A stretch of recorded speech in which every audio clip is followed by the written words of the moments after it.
Welcome to Sisan একাডেমিতে স্বাগত। আজকে আমরা টার্গেট ডাব্লিউপি কেপি ডাব্লিউপিএসসির ম্যাথ সিরিজের ক্লাস নাম্বার 25 শুরু করব।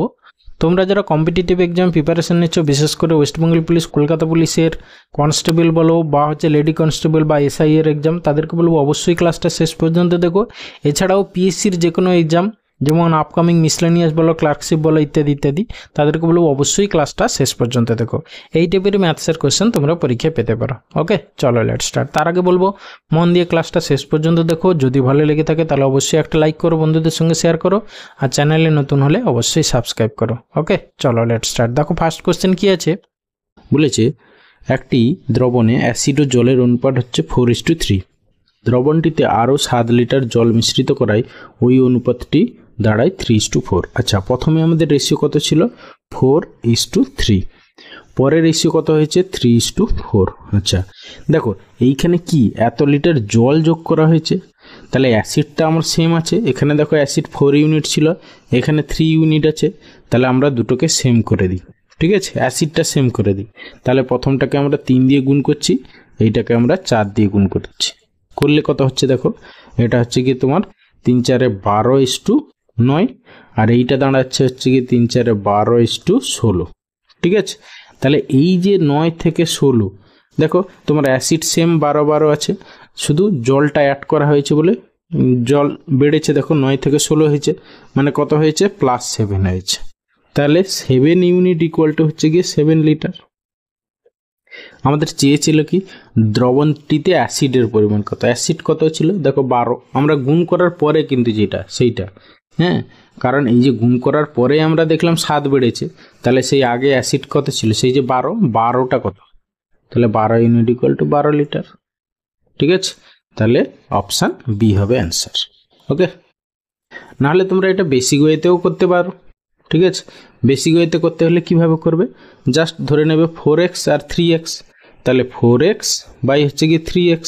এবার দেখো আরও 7 লিটার জল যোগ করা হয়েছে, তাহলে নিচে হচ্ছে +7 ইকুয়াল টু হচ্ছে কি 3/4। ঠিক আছে, এখান থেকে তুমি x এর ভ্যালু বের করবে, তারপর হচ্ছে কি 4x এর ভ্যালু। 4 4 16, 3 3 9, মানে হচ্ছে কি 7x ইকুয়াল টু হচ্ছে কি 7 3 21, তাহলে x ইকুয়াল টু 7 3 21। ঠিক আছে, তাহলে অ্যাসিড ছিল কত? 4x, তাহলে 4 × 3 মানে হচ্ছে কি 12 লিটার। এইভাবেও করতে পারো বেসিক ওয়েতে। ওকে, যার যেটা ইচ্ছা। এরপরে আসি কোশ্চেন নাম্বার 2। বলেছে একটি আয়তকার মেজের দৈর্ঘ্য প্রস্থের অনুপাত এত, মেঝেটির প্রস্থ যদি 10 মিটার হয় তবে মেঝেটির পরিসীমা কত? আচ্ছা, আমরা ধরে নিলাম দৈর্ঘ্য হচ্ছে গিয়ে 13 ইউনিট আর প্রস্থ হচ্ছে গিয়ে 5 ইউনিট, তাহলে পরিসীমা কত হবে? 2 × দৈর্ঘ্য প্লাস প্রস্থ। ঠিক আছে, তাহলে হচ্ছে গিয়ে তোমার কত? 5 3 8 18 দিয়ে 36, 36 ইউনিট। আমাদের দেখো প্রস্থ বলেছে 10 মিটার, মানে কি এই যে 5 ইউনিটের ভ্যালু 10 মিটার।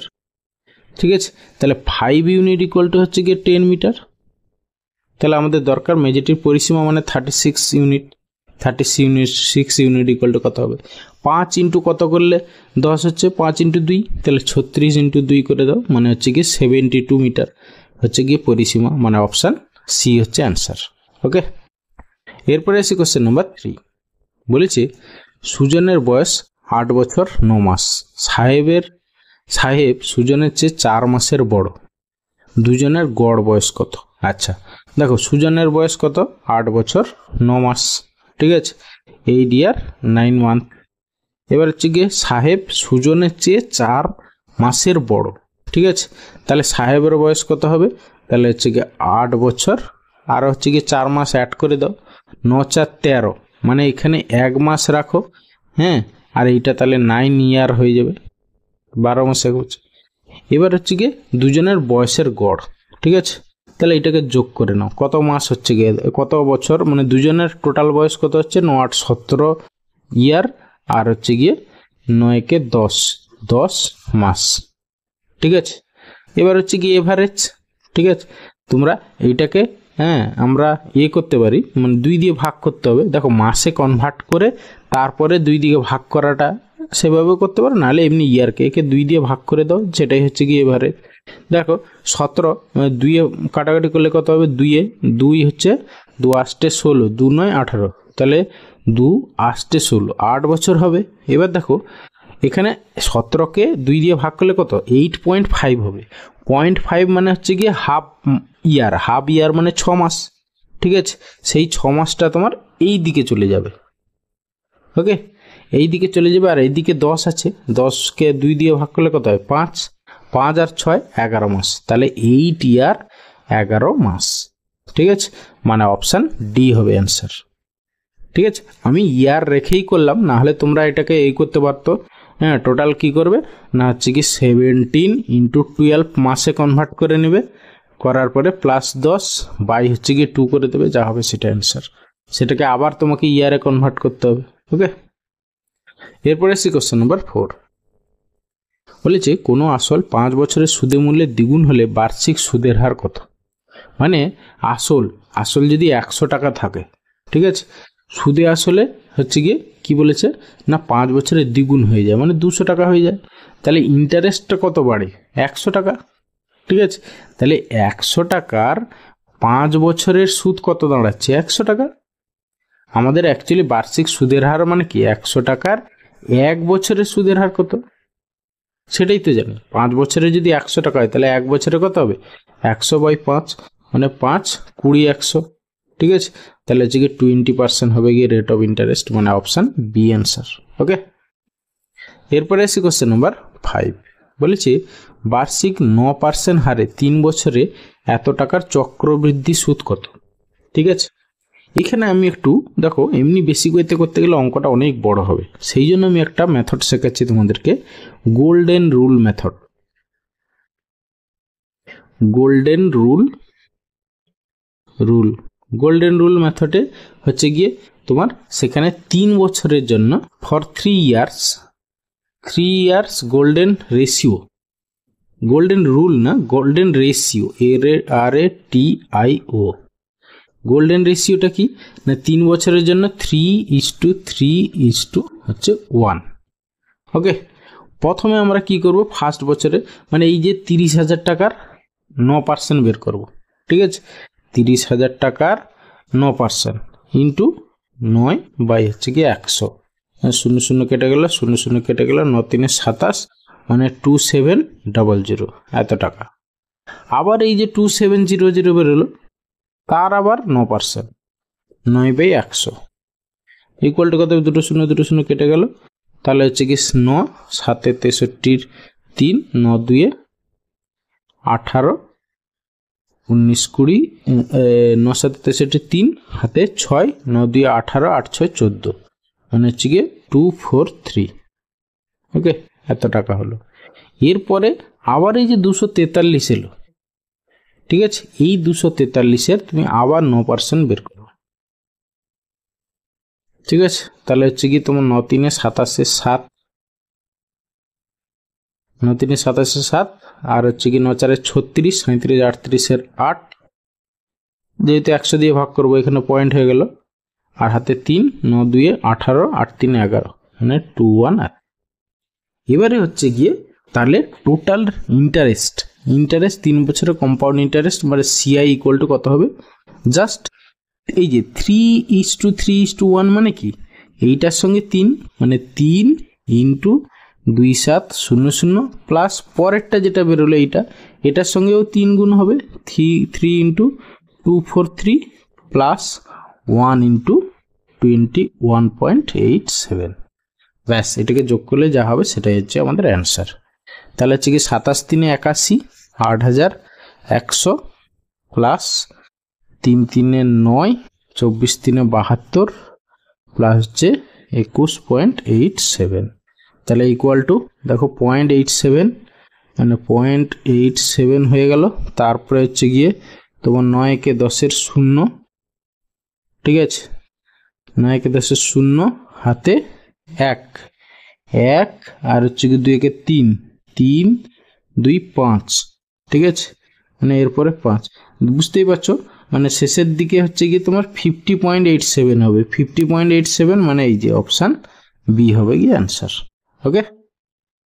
মানে যোগ করলেও 7 থেকে 8 দেখো 88 তাহলে আমাদের গোল্ডেন রুল 3 ইয়ার্সের জন্য কত না মনে রাখবে 3:3:1, মানে 30,000 মানে যেটা প্রিন্সিপাল দেওয়া ছিল তাতে রেট অফ ইন্টারেস্ট দিয়ে পরপর 3 বার বের করবে, প্রথম যা বেরোলো তার আবার 9%, তার আবার 9%।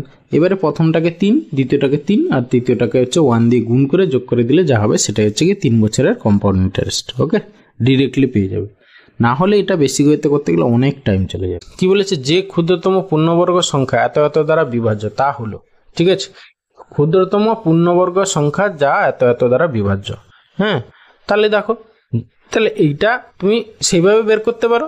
মানে দেখো, যে সংখ্যাটা এর মধ্যে 16, 24, 32 সবগুলো দ্বারা ভাগ যাবে। আচ্ছা, তার আগে তোমরা ইয়ে বের করে নিতে পারো, এলসিএম বের করে না। তাহলে হচ্ছে কি, তুমি দেখো এই 16 আর 32, মধ্যে যেহেতু 16 আছে তাহলে 16 বাদ দিয়ে দাও। এবার 24 আর 32-এর মধ্যে এলসিএম বের করো। ঠিক আছে, এলসিএম বের করার বা হচ্ছে কি লসাগু বের করার সোজা নিয়ম, সব থেকে বড়টা আগে লিখে নাও, 32 ইন্টু।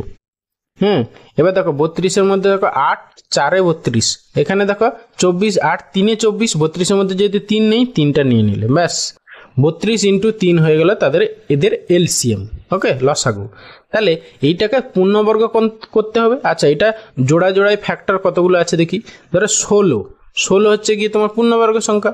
16 ইন্টু 2 32, তাহলে 2 3 6 থেকে গেল। ঠিক আছে, তাহলে এইটা হচ্ছে পূর্ণবর্গ সংখ্যা। তাহলে এর সঙ্গে আরও একটা যদি আমরা 6 গুণ করে দিই, তাহলে এটাও জোড় হয়ে গেল, মানে এটা পূর্ণবর্গ। ঠিক আছে, তাহলে 16 ইন্টু 36 করলে যা হবে সেটাই হচ্ছে গিয়ে তোমাদের অ্যান্সার। ঠিক আছে, তাহলে 16 ইন্টু হচ্ছে গিয়ে 36। দেখো গুণ করে নাও, 6 36 6, হ্যাঁ, হাতে 3, আর হচ্ছে গিয়ে 6 একে 6, 6 3 18, 18 6 8 24, 25 26 27 7, হ্যাঁ, আর হচ্ছে কি 3 একে 3 2 5, মানে 576 হবে অ্যান্সার, মানে 576, অপশান ডি অ্যান্সার। ওকে, এরপরে আসি কোশ্চেন নাম্বার 7। কি বলেছে, একটি তরল পদার্থপূর্ণ পাত্রের ওজন হচ্ছে 24 কেজি। ঠিক আছে, অর্ধপূর্ণ পাত্রের ওজন 13 কেজি হলে পাত্রের ওজন কত? দেখো, তোমার এক অংশ ওয়াটার, ঠিক আছে, এক অংশ জল প্লাস হচ্ছে গিয়ে পাত্রের ওজন। ঠিক আছে, হ্যাঁ, পাত্রের ওজন ইকুয়াল টু হচ্ছে গিয়ে 24। এবার হচ্ছে হাফ ওয়াটার প্লাস হচ্ছে গিয়ে পট, তার ওজন হচ্ছে গিয়ে 13 কেজি। ঠিক আছে, তাহলে এখান থেকে এটা যদি বাদ দিয়ে দিই, ঠিক আছে, তাহলে হাফ ওয়াটারের ওয়েট কত? তো আমি 24 থেকে 13 বাদ দিয়ে দিই, এখানে পট বাদ চলে গেল, তাহলে কত থাকছে না হচ্ছে গিয়ে তোমার 11 কেজি। এটা হচ্ছে গিয়ে পাত্রের ওজন পেয়ে গেলে। কি চেয়েছিল না হচ্ছে গিয়ে পাত্রের ওজন কত? পাত্রের ওজন তো 11 কেজি হওয়ার কথা, কিন্তু এখানে কি চেয়েছে, তরল পদার্থের পাত্রের ওজন 24 কেজি, অর্ধপূর্ণ হচ্ছে 13 কেজি, তাহলে পাত্রের ওজন কত? সরি, এটা তো হাফ অংশ ওয়াটারের ওয়েট পেলাম না, সরি, তাহলে হাফ অংশ ওয়াটারে, তাহলে ফুল ওয়াটারের ওয়েট কত হচ্ছে? তাহলে এই এত ইন্টু 2 হয়ে যাবে। তাহলে এই যে এইটার ওয়েট তাহলে কত হবে? 11 দিয়ে 22 কেজি হয়ে যাবে। ঠিক আছে, তাহলে এতের সঙ্গে 2 গুণ, হাফ ওয়াটারের ওয়েট যদি 11 কেজি হয়, তাহলে ফুল ওয়াটারের ওয়েট হচ্ছে 22 কেজি হয়ে যাবে। তাহলে শুধু পটের ওজন হবে 24 মাইনাস 22, মানে হচ্ছে কি 2 কেজি, মানে অপশান সি হবে অ্যান্সার। ওকে, এরপরে আসি কোয়েশ্চেন নাম্বার 8। কি বলেছে দেখো, বলেছে ঘন্টায় 54 কিমি বেগে চলমান একটি ট্রেন 12 সেকেন্ডে একটি বাতিস্তম্ভকে অতিক্রম করে। ট্রেনটির দৈর্ঘ্য কত? তা যখনই বাতিস্তম্ভ বা কোনো পয়েন্টকে অতিক্রম করে, মানে কি ট্রেন নিজের দৈর্ঘ্য অতিক্রম করে, তাহলে হচ্ছে গিয়ে তোমার দৈর্ঘ্য মানে ডিস্টেন্স ইকুয়াল টু কি, স্পিড ইন্টু হচ্ছে গিয়ে টাইম। তাহলে এখানে স্পিড কত?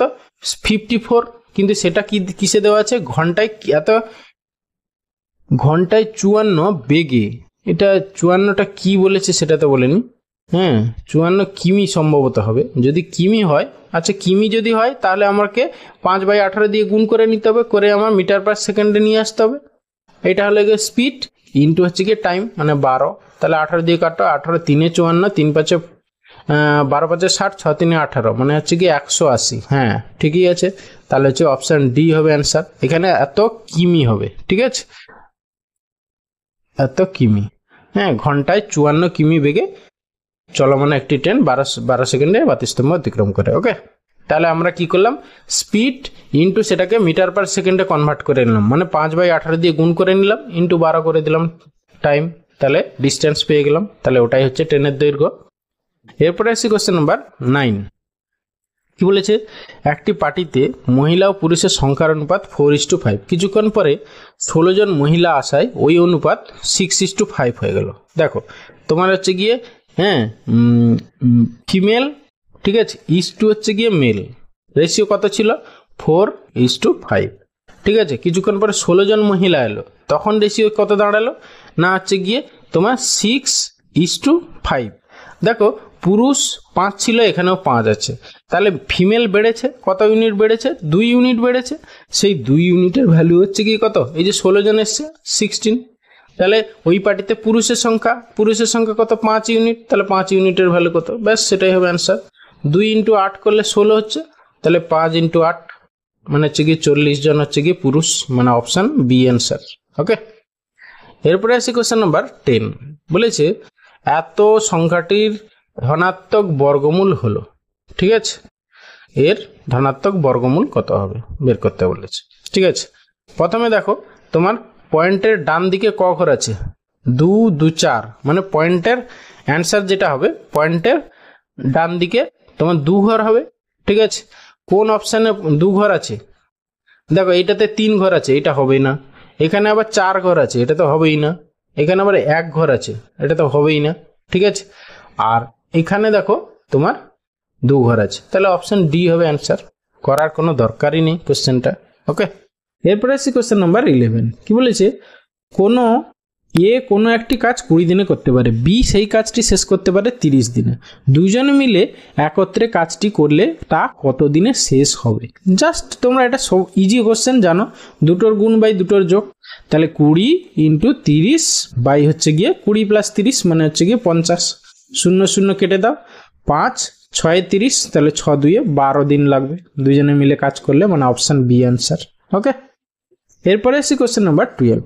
বলেছে এক্স একটি কাজ 40 দিনে, ওয়াই সেই কাজটি 60 দিনে করে। দুজনে একত্রে কাজ শুরু করার পর 21 দিন পর ওয়াই চলে যায়। অবশিষ্ট কাজ শেষ করতে এক্স এর কতদিন সময় লাগবে। ঠিক আছে, আচ্ছা এইটাকে তোমরা আচ্ছা দুজনে মিলে কতদিনে কাজ করে সেইটা বের করে নাও। ঠিক আছে, তাহলে 40 × 60 বাই হচ্ছে 40 + 60 মানে 100, তাহলে 0 0 কেটে গেল, 0 0 কেটে গেল, 6 4 24 দিন লাগবে দুজনে মিলে কাজ করতে। এবার দুজনে মিলে 21 দিন করে ফেলেছে কাজ, তাহলে বাকি আছে কত অংশ, তাহলে 21 দিন হয়ে গেছে, তাহলে এখান থেকে 21 বাদ দিয়ে দাও, মানে হচ্ছে কি তোমার 3 দিনের কাজ পড়ে আছে, মানে 3 × 24 অংশ পড়ে আছে। এই 3 × 24 অংশ কে করবে, এক্স করবে, তাই তো। এক্স এর অবশিষ্ট কাজ, এক্স এর কতদিন সময় লাগবে এইটা, তাহলে 3 × 24 অংশ, এক্স একদিনে কত করে 1/40 অংশ, তাহলে এই 3 × 24 বাই 1/40 করে দাও। ঠিক আছে, তাহলে বাই হচ্ছে 1/40 দিয়ে ভাগ করে দাও, যা হবে সেটাই অ্যান্সার। ওকে, তাহলে হচ্ছে গিয়ে 3 × 24 ইন্টু হচ্ছে 40টা উপরে চলে যাবে বাই 1, তাহলে হচ্ছে গিয়ে 3 8 24 8 5 40। ঠিক আছে, 5 দিন লাগবে, তাহলে অপশান সি অ্যান্সার। এইভাবে করতে পারো, না হলে আরও একটাও প্রসেস আছে টাইম অ্যান্ড এফিসিয়েন্সি মেথড দিয়ে। ঠিক আছে, সেটাও করতে পারো। ঠিক আছে, আচ্ছা সেইটা আমিও দেখিয়ে দিই, দেখো তোমাদের যেটা ভালো লাগবে সেইটা করবে।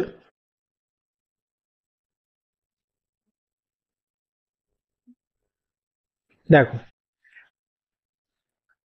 টাইম অ্যান্ড এফিসিয়েন্সি মেথড, দেখো এক্স এর টাইম কত না 40 দিন, ওয়াই এর টাইম কত না হচ্ছে গিয়ে তোমার 60 দিন, তাহলে এদের এলসিএম কত 120। 120 হচ্ছে আমার টোটাল ওয়ার্ক। ঠিক আছে, এই টোটাল ওয়ার্ক, তাহলে এক্স এর এফিসিয়েন্সি 3 আর ওয়াই এর এফিসিয়েন্সি 6 2 12 2। ঠিক আছে, এবার দেখো ওয়াই হচ্ছে 21 দিন কাজ করেছে। ঠিক আছে, তাহলে ওয়াই 21 দিন কাজ করেছে আর তোমার এক্সও 21 দিন কাজ করেছে, তাহলে দুজনের এফিসিয়েন্সি কত 3 2 5, তাহলে 120 থেকে 5 হচ্ছে দুজনের এফিসিয়েন্সি ইন্টু 21 করে বাদ দিয়ে দিলাম। বাদ দিয়ে দেওয়ার পরে যে ইউনিটটা পড়ে থাকবে সেটা কে করবে না হচ্ছে এক্স করবে। এক্স এর এফিসিয়েন্সি কত 3, 3 দিয়ে ভাগ করে দাও, তাহলে অ্যান্সার চলে আসবে। ঠিক আছে, তাহলে এখানে 120 মাইনাস হচ্ছে গিয়ে 5 একে 5 5 2 10 মানে 105, মানে পড়ে থাকছে কত তোমার 15, 15/3 মানে 3 5 15, দেখো 5 দিন চলে আসছে। এইভাবেও করতে পারো টাইম এফিসিয়েন্সি মেথড অ্যাপ্লাই করে। ওকে, এরপরে আসি কোশ্চেন নাম্বার 13। কি বলেছে দেখো, শ্যামল ও বিমলের বর্তমান বয়সের অনুপাত 3:1। 15 বছর পর তাদের বয়সের অনুপাত 2:1। তাদের বর্তমান বয়স কত? দেখো এখানে আমি আর একটা প্রসেসও শেখাবো। আমি একটু আগেই করলাম এরকম একটা অঙ্ক। দেখো বর্তমান বয়সের রেশিও কত? 3:1। আর 15 বছর পর তাদের বয়সের অনুপাত দেখো 2:1। ওকে, বর্তমান তাদের বয়সের ডিফারেন্স কত? 2 ইউনিট। এখানে কত ইউনিট? 1 ইউনিট। তাহলে যতদিন জীবিত থাকবে বলেছি তাদের ডিফারেন্স সেম হতে হবে। তাহলে এই ক্ষেত্রে সে একই অঙ্ক দিয়ে দিয়েছে আবার, ঠিক আছে, জাস্ট ভাষাগুলো একটু চেঞ্জ করে পুরো একই অঙ্ক দিয়ে দিয়েছে। তাহলে এর সঙ্গে 2 গুণ করে দাও আর এর সঙ্গে 1 গুণ করে দাও। তাহলে এটা দাঁড়াবে হচ্ছে গিয়ে তোমার 3:1 আর এটা হচ্ছে গিয়ে 4:2। ঠিক আছে, তাহলে সেই 1 ইউনিট বাড়ছে প্লাস 1 ইউনিট। ঠিক আছে, এখানেও প্লাস 1 ইউনিট। হ্যাঁ, তাহলে এই 1 ইউনিটের ভ্যালু হচ্ছে গিয়ে তোমার 15 বছর। এবার 1 ইউনিটের ভ্যালু হচ্ছে গিয়ে 15 বছর হয়ে গেল। এবার দুজনের তাদের বর্তমান বয়স, একজনের 3 ইউনিট, একজনের হচ্ছে গিয়ে 1 ইউনিট। তাহলে 3 ইউনিট হচ্ছে গিয়ে তোমার 45 বছর। এবার তাদের বর্তমান বয়স কত না হচ্ছে গিয়ে তোমার প্রথমে 3 যেহেতু আছে তাহলে 45 আর 15, 45-15 মানে অপশান বি হচ্ছে অ্যান্সার। ওকে, এরপরে আসি কোশ্চেন নাম্বার 14। কি বলেছে? বলছে একজন দোকানি একটি খারাপ মোবাইল 1200 টাকায় কিনে মেরামতির জন্য আরও 200 টাকা ব্যয় করে। মোবাইলটি তিনি 1680 টাকায় বিক্রয় করলে কত শতাংশ লাভ হবে? ঠিক আছে, লাভ বা ক্ষতি হবে। দেখো তার টোটাল সে 1200 টাকা দিয়ে তার সিপি কত দাঁড়ালো? 1200 টাকা দিয়ে কিনেছিল, আরও 200 টাকা দিয়ে রিপেয়ার করলো, মানে 12 2 1400 টাকা হয়ে গেল তার সিপি। সে বিক্রি করেছে হচ্ছে গিয়ে এসপি হচ্ছে 1600, কত এসপি হচ্ছে 1680 টাকা, 1680 টাকা। তাহলে তার লাভ কত হয়েছে না হচ্ছে গিয়ে তোমার প্রফিট হচ্ছে গিয়ে কত না হচ্ছে গিয়ে 280 টাকা। এই 280 টাকা তাহলে প্রফিট পার্সেন্টেজ আমরা কার সাপেক্ষে হিসাব করি? সিপির সাপেক্ষে। তাহলে 280 বাই হচ্ছে গিয়ে 1400 ইন্টু 100, ব্যাস করলে যা হবে সেটাই অ্যান্সার, এত পার্সেন্ট লাভ। ওকে, তাহলে 0 0 0 0 14 2 28 মানে হচ্ছে কি 20%। 20% হচ্ছে লাভ, মানে অপশান ডি অ্যান্সার। ওকে, এরপরে আসি কোশ্চেন নাম্বার 15। কি বলেছে দেখো, বলেছে একটি মিশ্রণে দুধ জলের অনুপাত 3:2। যদি মিশ্রণে জল অপেক্ষা দুধ 3 লিটার বেশি থাকে তবে দুধের পরিমাণ কত? দেখো কিছুই নেই, 3:2 এটা হচ্ছে গিয়ে তোমার মিল্ক আর এটা হচ্ছে গিয়ে ওয়াটার। ওকে, এখানে কি বলেছে? যদি মিশ্রণে জল অপেক্ষা দুধ 3 লিটার বেশি, দেখো কয় ইউনিট বেশি? Milk 1 unit. সেই 1 ইউনিটের ভ্যালু হচ্ছে গিয়ে কত? 3 লিটার। ওকে, তাহলে তবে দুধের পরিমাণ, দুধের মানে 3 ইউনিট, তাহলে 3 ইউনিট ইকুয়াল টু কত? ব্যাস মানে 9 লিটার। 9 লিটার হচ্ছে গিয়ে মিল্ক, মানে অপশান বি অ্যান্সার। আসি কোশ্চেন নাম্বার 16। বলেছে এক্স ওয়াই এর মাসিক বেতনের অনুপাত 3:5। তাদের প্রত্যেকের বেতন 200 টাকা করে বাড়লে অনুপাত হয় কত না 13:21। তাহলে এক্স এর কত ছিল বেতন? ঠিক আছে, আচ্ছা একটা জিনিস খেয়াল করো, এই কোশ্চেনটাই যদি তোমার দেখো তোমার কত 3:5 ছিল, পরে সেটা কত হয়েছে 13:21 হয়েছে। ঠিক আছে, এখানে দেখো সবগুলো সেম ইউনিট বাড়েনি, কিন্তু 3 থেকে 13 হয়েছে, 10 ইউনিট বেড়েছে। কিন্তু এখান থেকে 5 থেকে 21 সেটাও 10 ইউনিট বাড়েনি। তাহলে এই ক্ষেত্রে অঙ্কটাকে আমাকে কিভাবে করতে হবে? প্রথমে মাইনাস ধরে নিতে হবে 3x 5x। ওকে, তাহলে সেইভাবে করতে হবে, এটা ওইভাবে হবে না, এমনি বেসিক ওয়েতে করতে হবে এই কোশ্চেনটা। যদি সেম ইউনিট করে বাড়তো তখন বলে দিতাম এত ইউনিট ইকুয়াল টু 200 টাকা, তাহলে সেখান থেকে বের করে নিতাম, কিন্তু এখানে সেটা নয়। সেই জন্য আমাদের কি করতে হবে না, এক্স এর বেতন হচ্ছে গিয়ে তো প্রথমে 3x ছিল, বেড়েছে কত 200। ঠিক আছে, প্লাস 200 হয়ে গেছে। এর 5x ছিল, বেড়েছে 200, ইকুয়াল টু হয়েছে কত না 13/21। ব্যাস, এক্স এর বেতন কত ছিল মানে এই 3x এর ভ্যালু আমাদেরকে বের করতে হবে। ঠিক আছে, তাহলে এখানে সবগুলো এক্স একদিকে নিয়ে চলে আসো। 21 3 কত হবে 63। 63 থেকে 13 5 65 বাদ দিলে কত হবে তোমার 2x। তাহলে 2x ইকুয়াল টু দেখো এটাও 200 এটাও 200, তাহলে এই দুটোর ডিফারেন্স বের করো। 13 আর 21 এর ডিফারেন্স কত 8। ঠিক আছে, তাহলে 8 ইন্টু 200, 8 2 1600। ঠিক আছে, তাহলে তুমি এক্স এর ভ্যালু পাচ্ছ কত না হচ্ছে 800। ঠিক আছে, এক্স এর বেতন কত ছিল 3x, এই যে 3x ছিল, তাহলে 3 আসতে 2400 মানে অপশান সি অ্যান্সার। ওকে, এরপরে এসে কোশ্চেন নাম্বার 7। দেখো কি বলেছে, বলেছে বার্ষিক পরীক্ষায় এক্স 70% নম্বর পেয়ে প্রথম স্থান অধিকার করে, মানে টোটাল নাম্বারের 70% নম্বর পেয়েছে এক্স, ঠিক আছে। এবং ওয়াই পায় এক্স এর প্রাপ্ত নম্বর অপেক্ষা 10% কম। এক্স এর প্রাপ্ত নম্বর অপেক্ষা 10% কম, কিন্তু টোটালের মানে ক্ষেত্রে কিন্তু নয়, এক্স এর যা নাম্বার পেয়েছে তার 10% কম পেয়েছে, ঠিক আছে। দ্বিতীয় স্থানাধিকারী ওয়াই এর প্রাপ্ত নম্বর হচ্ছে 630, ঠিক আছে। তাহলে মোট পরীক্ষার নম্বর আমরা ধরে নিই টোটাল হচ্ছে কি 100x, মানে 100 ইউনিটের হচ্ছে পরীক্ষা হয়েছিল। 100 সাপোজ যেহেতু এক্স ওয়াই দেওয়া আছে, তুমি 100 ইয়ে ধরে নাও, এটা হচ্ছে কি টোটাল মার্কস, ঠিক আছে, টোটাল মার্কস। তাহলে এক্স কত পেয়েছিল সেখানে, এক্স তাহলে 70% পেয়েছে, মানে 70 এ পেয়েছে, ঠিক আছে, এত মার্ক এক্স পেয়েছে। এবার এর 10% কম পেয়েছে ওয়াই, ঠিক আছে। তাহলে 70-র 10% কত, 7 এ, ঠিক আছে। তাহলে ওয়াই কত পেয়েছে না হচ্ছে গিয়ে 70 এ থেকে এই 70 এর 10%, 10/100 এত, এইটা হচ্ছে ওয়াই এর নাম্বার। ওয়াই তাহলে কত বললে 70 থেকে 7 বাদ দিয়ে দাও, 7 বাদ দিলে হচ্ছে কি তোমার 63 এ, 63। সেই 63 এর ভ্যালু কত, এখানে বলেছে 630, 63 এর ভ্যালু হচ্ছে কি 630, ঠিক আছে, তাই বলেছে।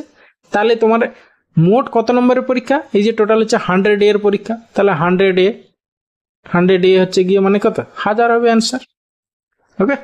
তাহলে অপশন ডি হবে অ্যান্সার।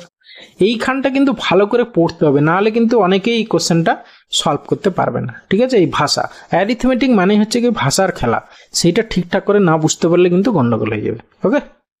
এরপরে আসি কোশ্চেন নাম্বার 18। এবিসি যথাক্রমে 800, 600 টাকা ও 1000 টাকা দিয়ে একটি ব্যবসা নামে, মোট এত টাকা লাভ হলে বি এর লভ্যাংশ কত। যেহেতু এখানে কিছু বলা নেই, তাহলে সবার টাইম সেম, ঠিক আছে। তাহলে যেহেতু সবার টাইম সেম, তাহলে লভ্যাংশের রেশিও কি হবে, জাস্ট তাদের যত টাকা করে জমা মানে ব্যবসায় খাটিয়েছে তার রেশিও। তাহলে 800, 600 আর 1000 এদের রেশিও কত না হচ্ছে গিয়ে, আমি দুটো করে শূন্য কেটে দিচ্ছি, 8:6:10, তারপর আবার একবার কাটাকাটি হবে, 2 এ কাটো, 2 4 এ 8, 2 3 এ 6, 2 5 এ 10, এটা হচ্ছে গিয়ে তাদের লভ্যাংশের রেশিও। এবার মোট হচ্ছে 480 টাকা লাভ হয়েছে, তাহলে টোটাল কত ইউনিট, 4 3 7 5 12 ইউনিটের ভ্যালু হচ্ছে গিয়ে 480 টাকা, ওকে। এবার বি এর লভ্যাংশ মানে এই যে 3 ইউনিট, তাহলে 3 ইউনিট ইকুয়াল টু কত, 12 থেকে 3 কি করে আসছে, মানে ভাগ 4 করে দিয়েছো, তাহলে একেও 4 করে দাও, একেও ভাগ 4 করে দাও, 4 দিয়ে ভাগ করলে কত হবে, 4 একে 4, 4 2 8, মানে 120 টাকা, মানে অপশন এ অ্যান্সার, ওকে। এরপরে আসি কোশ্চেন নাম্বার 19। 200 মিটার দীর্ঘ একটি ট্রেন স্টেশনে দাঁড়িয়ে থাকা একজন মানুষকে 12 সেকেন্ডে অতিক্রম করে, কিলোমিটার প্রতি ঘন্টা হিসেবে ট্রেনটির গতিবেগ কত, ঠিক আছে। আমাদের ফর্মুলা কি, স্পিড ইকুয়াল টু কি ডিস্টেন্স বাই হচ্ছে গিয়ে টাইম, ঠিক আছে। তাহলে এখানে ডিস্টেন্স কত, যেহেতু একজন ব্যক্তিকে অতিক্রম করেছে, মানে কি ডিস্টেন্স হচ্ছে গিয়ে ট্রেনটা নিজের দৈর্ঘ্য মানে 200 এত মিটার, আর টাইম কত 12 সেকেন্ড। এটা কি, এটা হলে মিটার পার সেকেন্ডে স্পিডটা পেলাম, কিন্তু চেয়েছে কি কিলোমিটার প্রতি ঘন্টা, তাহলে এইটাকে আমরা কিলোমিটার পার আওয়ারে গুণ করা কনভার্ট করার জন্য কত গুণ করব, ইন্টু 18/5 গুণ করে দেবো, 18/5, ঠিক আছে। তাহলে কাটাকাটি করো, 6 দিয়ে কাটো, 6 2 এ 12, 6 3 এ 18, এবার 2 5 এ এটা 10, 200 কাটলে কত হবে 20, তাহলে 20 3 60 কিলোমিটার পার আওয়ার হবে স্পিড ট্রেনটার, তাহলে অপশন এ অ্যান্সার, ওকে।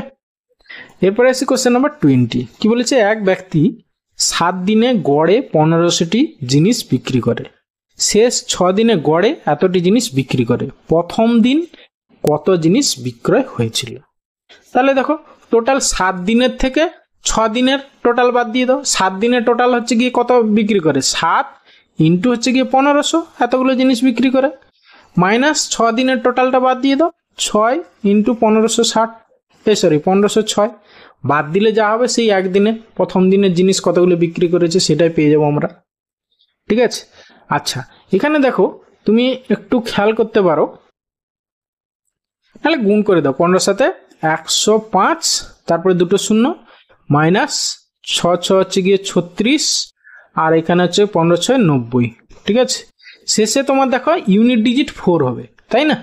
10 থেকে 6 গেলে 4 হবে, একমাত্র একটা অপশানে ইউনিট ডিজিট 4 আছে, ব্যাস ওটাই অ্যান্সার, আর বিয়োগ করার দরকার নেই।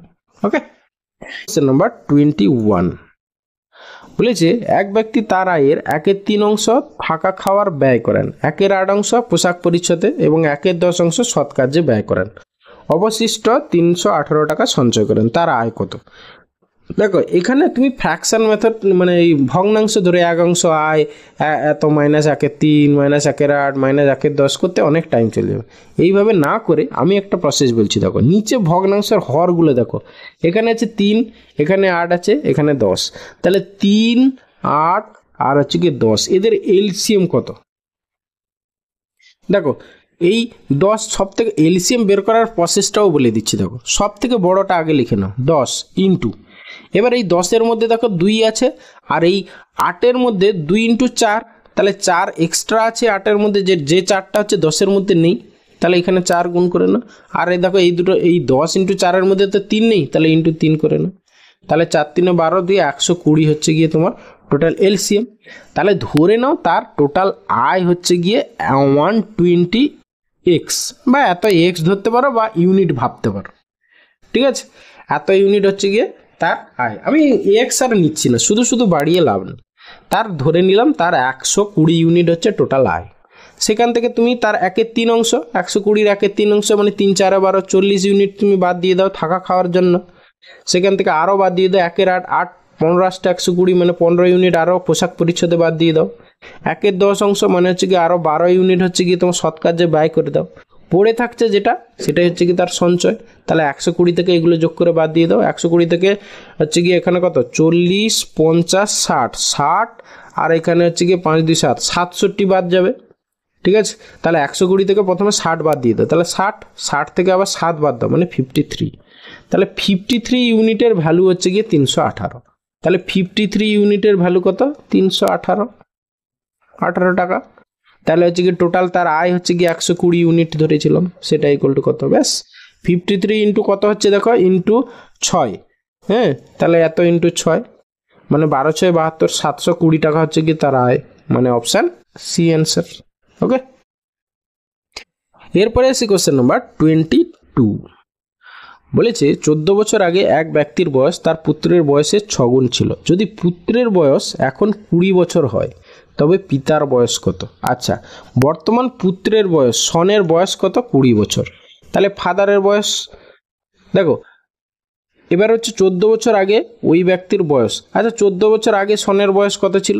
তাহলে এখান থেকে তুমি 14 বাদ দিয়ে দাও, ঠিক আছে? আচ্ছা নিচে বাদ দিচ্ছি, -14 মানে 14 বছর আগে তার ছিল 6 বছর। ওকে, এবার বলছি দেখো 14 বছর আগে ওই ব্যক্তির বয়স তার পুত্রের বয়সের 6 গুণ, ঠিক আছে?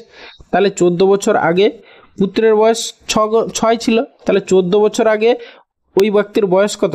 6 ইন্টু 6 মানে 36 বছর ছিল ওই ব্যক্তির বয়স, ঠিক আছে? তাহলে তার পিতার বয়স কত? তাহলে বর্তমান বয়স চেয়েছে পিতার, তাহলে এর সঙ্গে আরও 14 যোগ করে দাও, ঠিক আছে? মানে হচ্ছে 50 বছর হচ্ছে গিয়ে পিতার বর্তমান বয়স, মানে অপশান এ অ্যান্সার। ওকে, এরপরে আসছি কোশ্চেন নাম্বার 23 বলেছে 6 অঙ্কের বৃহত্তম সংখ্যা যেটি এত এত দ্বারা ভাগ করলে যথাক্রমে 3 5 10 13 দিয়ে অবশিষ্ট থাকে সেটি হলো, ঠিক আছে? জাস্ট একটু খেয়াল করো, প্রথমে 5 দিয়ে ভাগ করলে 3, তারপরে 7 দিয়ে ভাগ করলে হচ্ছে গিয়ে 5, মানে এই যে ধরো যেটা দিয়ে ডিভিজার আর হচ্ছে গিয়ে রিমাইন্ডার, তাদের ডিফারেন্সগুলো দেখো, 5 থেকে 3 2, প্রতি ক্ষেত্রে 2 2 করে রিমাইন্ডার থাকবে, ঠিক আছে? তাহলে এইখানে অ্যান্সার কি হবে? টোটাল হচ্ছে গিয়ে তোমাকে এই অঙ্কটা খুব বড় অঙ্ক, ঠিক আছে? এলসিএম এইচসিএফ এর অঙ্ক খুব বড় হয়, সেগুলো আমি শর্টকাট মেথড শেখাচ্ছি, দেখো কীভাবে করবে। মানে অ্যাকচুয়ালি তোমাকে বেসিকটা জানা থাকতে হবে। বেসিকটা কি, প্রথমে তোমাকে কি করতে হবে না, এই 5 7 12 15 এদের এলসিএম বের করতে হবে। তারপরে 6 অঙ্কের বৃহত্তম সংখ্যা মানে 6টা 9কে ওই এলসিএম দিয়ে ভাগ করতে হবে। করার পরে তোমার যত হচ্ছে সেখান থেকে 2 বাদ দিতে হবে। তাহলে আমার যে অ্যান্সারটা হবে, অ্যান্সারটা কি মানে হচ্ছে গিয়ে ওই যে মানে অ্যাকচুয়ালি ধরো এলসিএম, এলসিএম দিয়ে ওই যে 6টা 9-এর যেটা ভাগ যাবে সেইটা যা হবে তার সঙ্গে হচ্ছে গিয়ে তোমার সেখান থেকে তোমাকে 2 বাদ দিয়ে দিতে হবে, তবে গিয়ে অ্যান্সার। তাহলে এইখানে অ্যাকচুয়ালি এলসিএম এলসিএম অ্যাকচুয়ালি নয়, এখানে ওই 6 অঙ্কের বৃহত্তম সংখ্যা যেটা হচ্ছে গিয়ে 5, 7, 12, 15 দ্বারা বিভাজ্য, এটা হচ্ছে সেইটা ইকুয়াল টু কি হবে, অ্যান্সার যেটা দেওয়া আছে +2। হ্যাঁ, তাহলে এইখানে আমরা কি করব, যে অপশানগুলো দেওয়া আছে সবগুলোর সঙ্গে প্রথমে 2 যোগ করে দেব, করে দেওয়ার পরে দেখব যে সেটা 5 দিয়ে, 7 দিয়ে, 12 দিয়ে, 15 দিয়ে ভাগ যাচ্ছে কিনা। ব্যাস, এইটুকু তো করতে আমার অত কষ্ট হবে না, ঠিক আছে। আচ্ছা, প্রথমটার সঙ্গে যদি আমরা 2 যোগ করি তাহলে এইটা 2 হয়ে যাবে, সেটা কি 5 দ্বারা ভাগ যাবে না, তাহলে অপশান এ হতেই পারে না অ্যান্সার। এটার সঙ্গে যদি 2 যোগ করি, দেখো এটা কত হবে, এটা তোমার 600 হয়ে যাবে, ঠিক আছে। সেইটা কিন্তু 5 দিয়ে ভাগ যাবে, তাহলে এইটা আমাদের অ্যান্সার হতে পারে। বাকিগুলো দেখি, এটা থেকে 2 দিলে এটা 632 হয়ে যাবে শেষে, এটা তাহলে এখানে 626 হয়ে যাবে, এটাও 5 দিয়ে ভাগ যাবে না, এটাও 5 দিয়ে যাবে না, একমাত্র পড়ে থাকছে অপশান বি, ব্যাস এটাই অ্যান্সার, ঠিক আছে।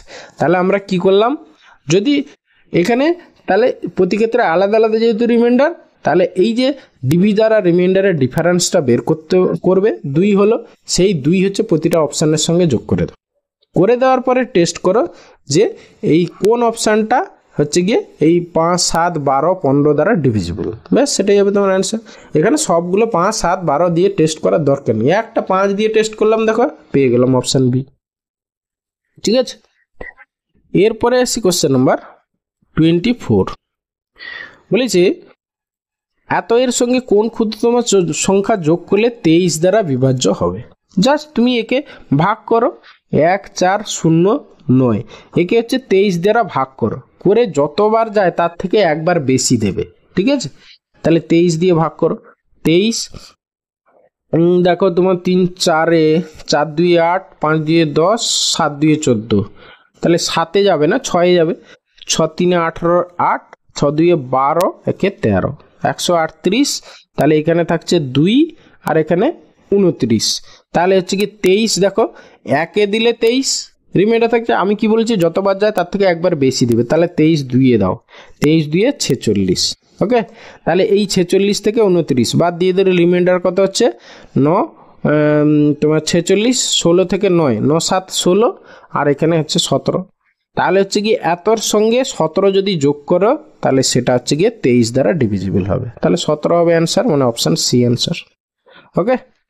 এরপরে আসছি question number 25 and final question, বলেছে 4টি মৌলিক সংখ্যা যথা ঊর্ধ্বক্রমে অনুসারে লেখা হলো, প্রথম 3টির গুণফল 385, শেষ 3টির গুণফল 101, শেষ সংখ্যাটি কত। তাহলে প্রথম 3টের গুণফল, তাহলে তুমি এটাকে ফ্যাক্টর করে নাও, 3, 8, 5, প্রথমে 5 দিয়ে করো, 5, 7, 35, 5, 7, 35, তারপর এটা 7 আর 11, তাহলে বুঝতেই পারছো 5, 7, 11 পরপর 3টে সংখ্যা পেয়ে গেলে।